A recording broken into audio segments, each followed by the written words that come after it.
सम्मान की कमी।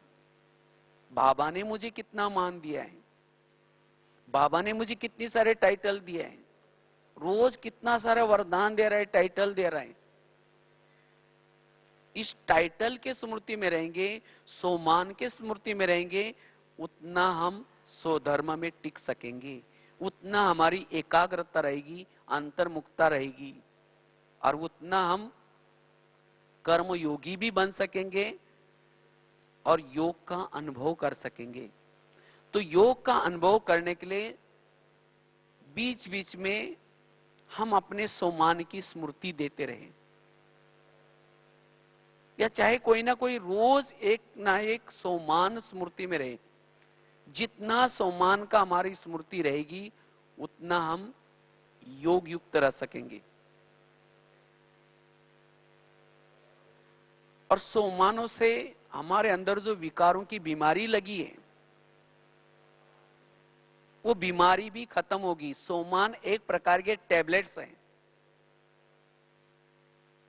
जैसे बीमार कोई होता है तो उसको टैबलेट दी जाती है, टैबलेट से अंदर जो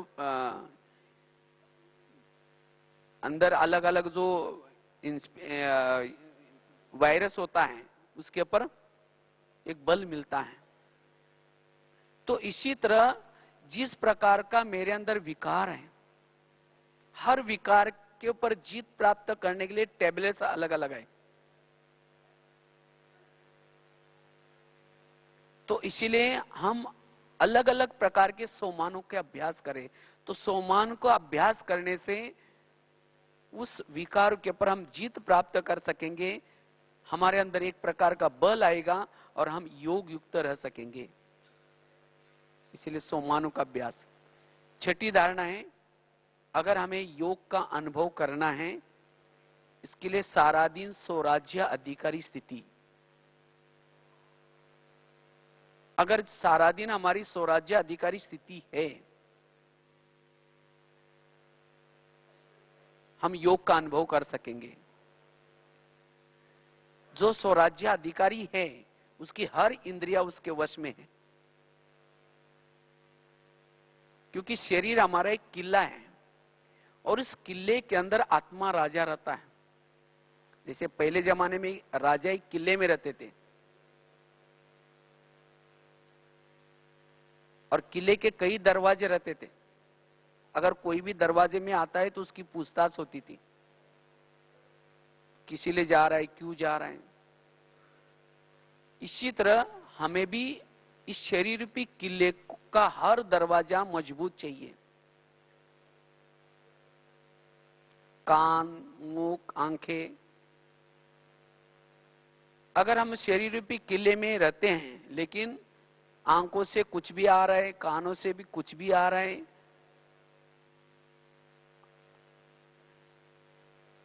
मन से कुछ भी आ रहा है, तो आत्मा स्वराज्य अधिकारी स्थिति में नहीं रह सकेगी और जिसके कारण योग का अनुभव नहीं होगा।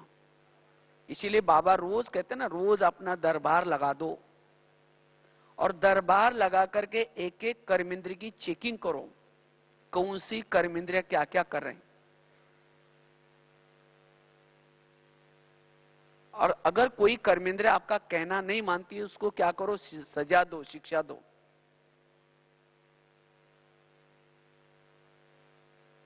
तो जितना हम स्वराज्याधिकारी बन करके हर कर्मेंद्र की चेकिंग करते हैं, उतना हम योग युक्त रह सकेंगे।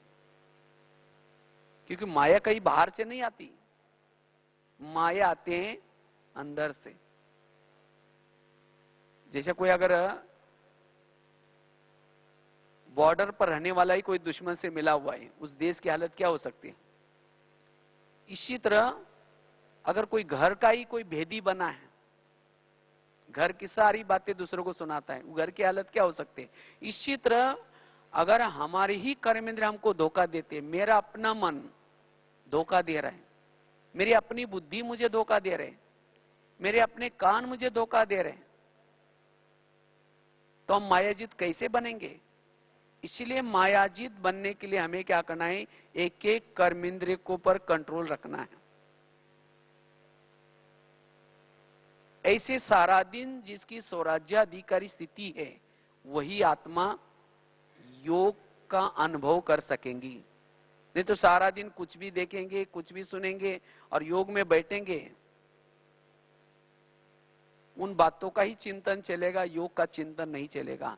तो सारा दिन हमें स्वराज्य अधिकारी बन करके रहना है। रोज रात को सोने से पहले चेकिंग करनी है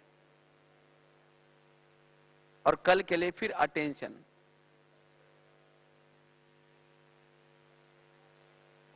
सातवीं धारणा है लास्ट की, अगर हमें योग बल को बढ़ाना है, इसके लिए निरहंकारी स्थिति, जितना हम निरहंकारी स्थिति में रहते हैं उतना योग युक्त बन सकेंगे। अगर हमारे अंदर कोई प्रकार का अभिमान है, अभिमान वाला योग युक्त नहीं बन सकता, क्योंकि अभिमान आने से संकल्प चलते हैं, व्यर्थ संकल्प चलते हैं, और वो अभिमान से हम दूर रहे, कराने वाला बाबा है, मैं निमित्त हूं। जितना निरहंकारी नम्रचित, उतना हमारे जीवन में गुण और शक्तियां रहेगी। थोड़ा अभिमान आया, गुण और शक्तियां चली गई। अभिमान आने से गुणों का गुलदस्ता मुरझा जाता है, सब गुण और शक्तियां चली जाते हैं, अकेला महसूस करेंगे। इसीलिए चाहे हम कितना भी सेवा करते रहे, हमारे जीवन में कितना भी सफलता मिलती रहे, लेकिन ये सफलता का देन है बाबा। बाबा मेरे से करा रहा है, मैं निमित्त हूं, करण करावरहार बाबा है। तो जितना हमारे अंदर ये निरहंकारी स्थिति रहेगी, उतना हम व्यर्थ से मुक्त होकर के एकाग्र बन सकेंगे, योग युक्त रह सकेंगे। तो योग न लगने का कारण है, कभी कभी हमारे जीवन में कोई सफलता मिलती है, जितना हम आगे बढ़ते हैं उसके अंदर फिर कभी कभी अभिमान आने की संभावना है।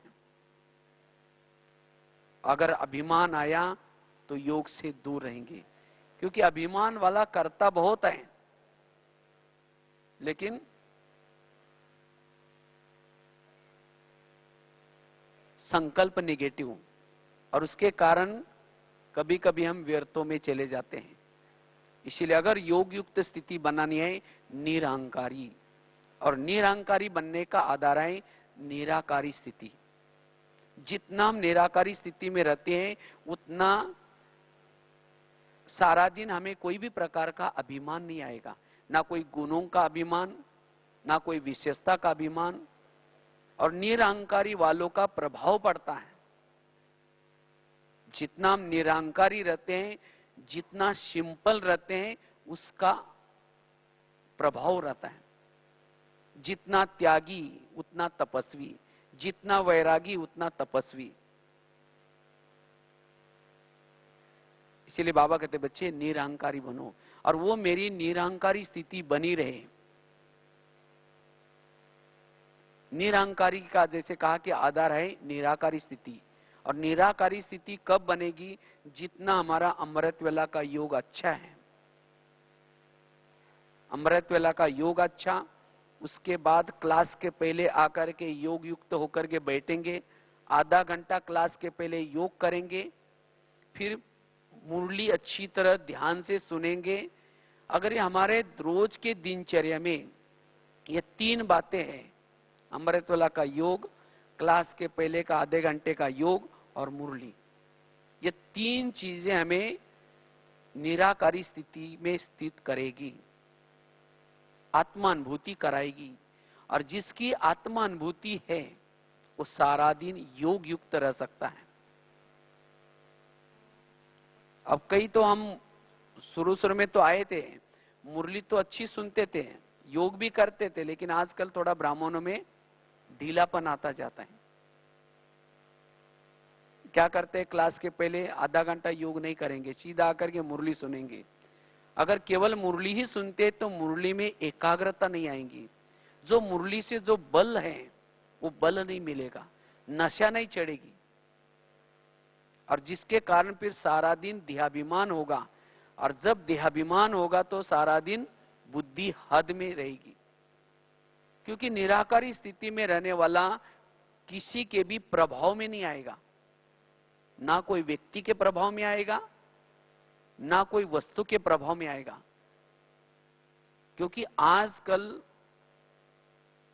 साधन इतने निकलते जा रहे हैं, बहुत अच्छे अच्छे साधन निकलते जा रहे हैं, अगर हमारा थोड़ा भी देहाभिमान है, हम साधनों के वश होंगे, साधनों के वश होंगे या कोई व्यक्ति के वश होंगे, और जहां वश में है वहां योग युक्त स्थिति नहीं होगी। इसीलिए स्वयं को सेफ रखने का साधन है ये निराकारी स्थिति। जितना हम निराकारी स्थिति में रहते हैं उतना निरहंकारी रहेंगे, और जितना निरहंकारी उतना योग युक्त।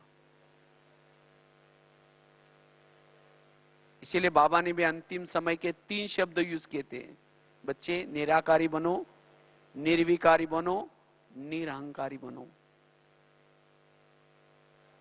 और जितना हम निरहंकारी है उतना हर जगह पर, जैसे भी हर परिस्थिति में स्वयं को एडजस्ट कर सकेंगे, स्वयं को हर्षित मुक्त रख सकेंगे, स्वयं को सदा खुश मिजाज बना करके रख सकेंगे। नहीं तो कई बार बातें आती हैं और ये बातें हमारी खुशी को गायब करते हैं, और खुशी गायब क्यों हो गई? देह का भान। जितना निराकारी स्थिति में रहेंगे, अशरीरी स्थिति में रहेंगे, हमारी खुशी गायब नहीं होगी। और वायुमंडल को भी हम अच्छी तरह, भले रात निराकारी स्थिति वाला रात में सोए हैं, कर्म कर रहे हैं, तो भी उसका समय सफल हो रहे हैं, तो भी उसे सेवा हो रहे, वायुमंडल बना रहे हैं।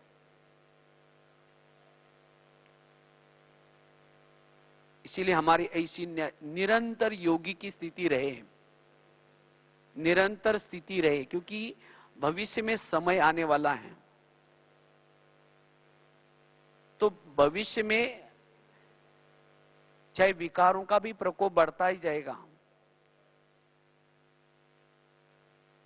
विघ्नों का भी प्रकोप बढ़ता ही जाएगा। तो ऐसे परिस्थिति में स्वयं को अचल अडोल बनाने के लिए हमें क्या करना है? योग बल को बढ़ाना है। और जितना हमारा योग बल बढ़ता जाएगा उतना हमारे अंदर लाइट हाउस, माइट हाउस स्थिति, बाप समान, जो बाबा के जो गुण हैं वो गुण हमारे जीवन में दिखाई पड़ेंगे। सहन शक्ति का गुण, क्षमा का गुण। बाबा तो सागर है, लेकिन हमारे अंदर वो स्वरूप दिखाई पड़ेगा। उतना हम सबके प्यारे बनते जाएंगे। इसीलिए वर्तमान समय अनुसार हमें योग बल को क्या करना है? स्वयं को बढ़ाना है। तो जितना हम योग बल को बढ़ाते जाएंगे उतना हमारे जीवन में जो छोटी छोटी समस्या आती है, चाहे संस्कारों की समस्या, स्वयं के संस्कार की समस्या, आपसी संस्कार की समस्या, उन समस्या से स्वयं को मुक्त रख सकेंगे, अपनी वृत्ति को बदल सकेंगे। इसीलिए योग बल को बढ़ाने के लिए जैसे 7 बातें आपको सुनाई, ये 7 बातें आपको बहुत मदद करेगी। इन बातों की कमी यही हमारे विघ्नों का कारण है, व्यर्थों का कारण है। और इस कारणों का हमें क्या करना है? निवारण। तो 7 बातें लास्ट में, पहली बात बताई थी व्यर्थ संकल्प से मुक्त, दूसरी बताई श्रीमत का पालन, तीसरी बात बताई थी यथार्थ योग, चौथी बताई थी पर चिंतन पर दर्शन से मुक्त, पांचवी बताई थी स्वराज्य अधिकारी स्थिति, सोमानों के अभ्यास छठी बात, और सातवीं बताई थी निरहंकारी स्थिति। तो अगर इन 7 बातों की स्थिति में हम रहते हैं तो सहज ही हम योग युक्त रह सकेंगे। और जो बाबा हमारे से चाहता है वायुमंडल बनाने की सेवा, ये वायुमंडल बनाने की सेवा हम कर सकेंगे, और स्वयं को भी सदा शक्तिशाली उस परिस्थितियों से भी ऊपर रख सकेंगे। तो यही वर्तमान समय का हमारा पुरुषार्थ है। और उतना ही जितना हम योग बल को बढ़ाते रहेंगे उतना हमारे अंदर वैराग की स्थिति आएगी, उतना हमारे अंदर उपरामता आएगी। तो यही हमें पुरुषार्थ करना है। ठीक है। ओम शांति।